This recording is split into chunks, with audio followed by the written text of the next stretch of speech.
This is lottery? Yeah. How much? Hello guys, welcome back to nomad Indian Uncharted. Day 6 of Sri Lanka ట్రిప్లో అయితే ఉన్నాము. So మొత్తానికి అయితే మనము ఇప్పుడున్న రిసార్ట్ పేరు వచ్చేసి హైబిస్కస్ బీచ్ హోటల్ అనమాట. చూస్తున్నారు కదా, ఇది ఈ లాస్ట్ నుండి ఆ లాస్ట్ వరకు ఎంత పెద్దగా ఉందో. ఇది పూర్తిగా కూడా బీచ్ సైడ్ రిసార్ట్, చాలా బ్యూటిఫుల్గా ఉంది, చాలా పెద్దది. అండ్ ఇది మొత్తం కూడా బార్ అండ్ రెస్టారెంట్ టోటల్గా. అండ్ ఇది బీచ్ సైడ్ రిసార్ట్ అవ్వడం వల్ల ఇక్కడ బ్యాక్ గేట్ అయితే బీచ్కి డైరెక్ట్గా ఓపెన్ ఉంది, కానీ ఇక్కడ బీచ్లో తక్కువ ఉండడం వల్ల ఎంట్రీ బ్యాన్ ఉంది. అండ్ సో మొత్తానికి అయితే మనము బీచ్ హోటల్ నుండి చెక్అవుట్ చేసేసి ఇప్పుడు శ్రీలంకలోనే మోస్ట్ బ్యూటిఫుల్ ప్లేస్ అయిన బెంతోటకి అయితే వెళ్తున్నాము. సో ఈ బెంతోట ఏంటి అంటే ఇక్కడ మధుగంగా రివర్ ఉంటుంది, అక్కడికి వెళ్తున్నాము. సో మన బస్ కూడా ఇంకా ఆల్మోస్ట్ రెడీగా ఉంది స్టార్ట్ అవ్వడానికి. ఇక్కడ ఒక చిన్నది ఇన్ఫర్మేషన్ చెప్తాను. ఆ బస్ వెనకాల నంబర్ ప్లేట్ కనిపిస్తుంది కదా, ఎల్లో కలర్. సో శ్రీలంకలో ప్రతి ఒక్క వాహనంకి కూడా ఇలాగే వెనకాల ఎల్లో కలర్ ఉంటుంది నంబర్ ప్లేట్, ముందర వైట్ కలర్ ఉంటుంది. ఇండియాలో లాగా ఎల్లో అంటే కమర్షియల్, వైట్ అంటే పర్సనల్ యూస్. సో ఇక్కడ ఒక బండిని, ఒక వెహికల్ని ఎలాగైనా యూస్ చేసుకోవచ్చు అనమాట, ఎదర్ వేస్. ఇది వచ్చేసి హోండా డియో శ్రీలంక వర్షన్. సో ఇక్కడ గమనిస్తున్నారు కదా, ఇది మొత్తం కూడా మనం ఒక బ్యాక్ వాటర్ బ్రిడ్జ్ పైన నుండి వెళ్తున్నాము. దాని పక్కనే ఒక బుద్ధిస్ట్ టెంపుల్ కూడా ఉంది. అండ్ ఈ శ్రీలంకలో 75% వచ్చేసి బుద్ధిస్ట్ నేషన్ అనమాట. ఇది మిగిలిన 25% రెస్ట్ ఆఫ్ ద రిలీజియన్స్ అయితే ఉన్నాయి. మొత్తానికి ఒక 1 hour జర్నీ తర్వాత మనం వచ్చేసాము ఇక్కడ బాలాపిటి అనే ప్లేస్కి. ఇక్కడ రోడ్ సైడ్ ఏదో ఒక చిన్న బంక్ కనిపిస్తుంది. సో ఒక్కసారి మనము రోడ్ క్రాస్ చేసేసి ఆ బంక్లో ఏమున్నాయో చూద్దాం. ఏదో నీట్గా అరేంజ్ చేశారు. అక్కడ పైన బోర్డ్ పైన కూడా రాశారు ఏంటని, డెవలప్మెంట్ లాటరీస్ బోర్డ్. ఇది లాటరీ టికెట్స్ అమ్మే షాప్ అనమాట. గమనిస్తున్నారు కదా. సో 49 రూపీస్ అంటే ఒక లాటరీ టికెట్ వచ్చేసి. కానీ ప్రైస్ ఎంత వస్తుంది అంటే అతను తెలియదు అంటున్నాడు. అంటే మన కరెన్సీలో అప్రాక్సిమేట్గా ఒక 12 రూపీస్. సో మొత్తానికి అయితే మనము మ్యాంగ్రోవ్ కేవ్ రివర్ సఫారీకి అయితే వచ్చేసాము. ఇదంతా కూడా Madhu Ganga lake and river.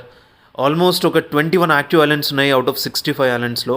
So ఇక్కడైతే మన స్పీడ్ బోట్ అయితే వచ్చేసింది. సో ఇంకా ఆలస్యం చేయకుండా మనం అయితే రివర్ సఫారీకి వెళ్ళిపోదాము. నీ హీరో రేపు నువ్వు చెప్పు. నువ్వు చెప్పు. జై బన్నీ. మీరు చెప్పండి. జై ప్రభాస్. మీరు మీ హీరో మీ హీరో కృష్ణ.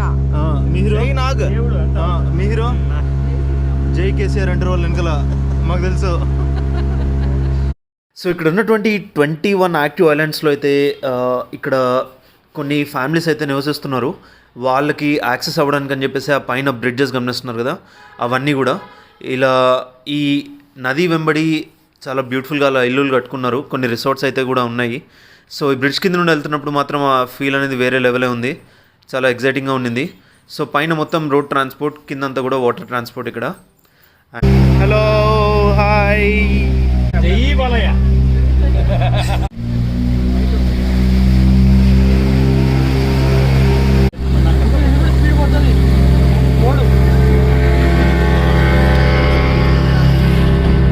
ఇక్కడ గమనిస్తున్నారు కదా, దూరంగా అక్కడ ఒక దుకాణం అయితే కనిపిస్తుంది. అది వచ్చేసి ఒక పడవ పైన పెట్టారు.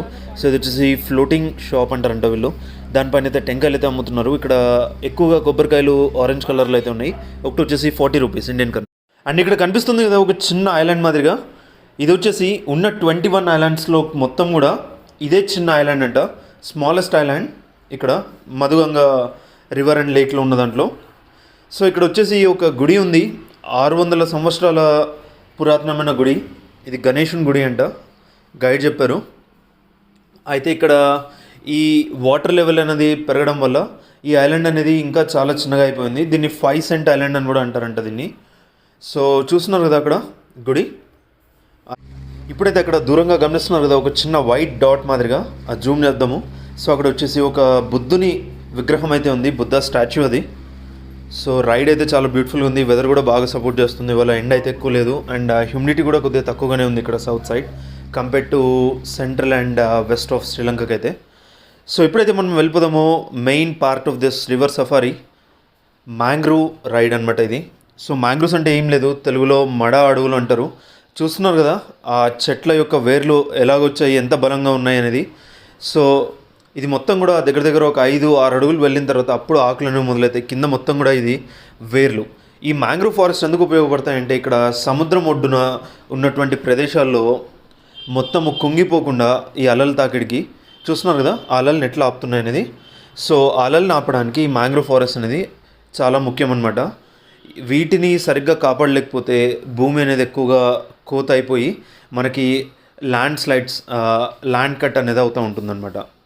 సో చాలా బ్యూటిఫుల్గా ఉంది. ఇది మొత్తం కూడా ప్రొటెక్టెడ్ జోన్. సో చాలా జాగ్రత్తగా దీన్ని ఎవరు డ్యామేజ్ చేయకుండా ఈ రైడ్లో అయితే ఉండాలి. సో ఇది వచ్చేసి మ్యాంగ్రోవ్ ఫారెస్ట్. అలాగే ఇంకొక రిక్వెస్ట్, చాలామంది మన ఛానల్ ఇంకా సబ్స్క్రైబ్ చేసుకోకుండా చూస్తున్నారు. అందరూ తప్పకుండా మన ఛానల్ సబ్స్క్రైబ్ చేసుకుని పక్కనున్న బెల్ ఐకాన్ని ప్రెస్ చేస్తే మన న్యూ వ్లాగ్స్ అన్నీ కూడా మీకు నోటిఫికేషన్ వస్తాయి. So subscribe and support.